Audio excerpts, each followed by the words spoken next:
müharibəsi sonra işğaldan azad olunan Azərbaycan torpaqlarında yenidən Cıdır düzündə, Şuşada Cıdır düzündə Xarı Bülbül festivalında Kənan Bayramovun ifasında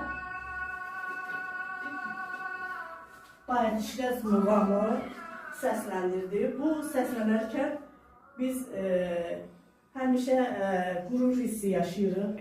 Çünki bizim torpaqlarımız azad olur və bu səs yenidən orada uzanıb və bütün dünya televiziyalarında əks-səda tapdı.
Həmişə eşidəndə, İldə eşidəndə daha çox qürurlanırıq.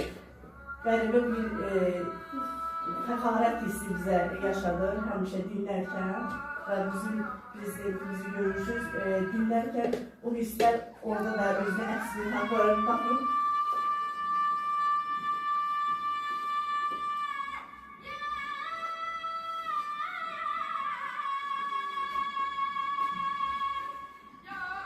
Bunu sonlandırmaq istəmirəm, çünki sona qədər ifa olunsun. Çox, bizə deyirlər, yarımsız alsa musiqiyə elə bir hörmətsizlik kimi hiss etmiş olaram.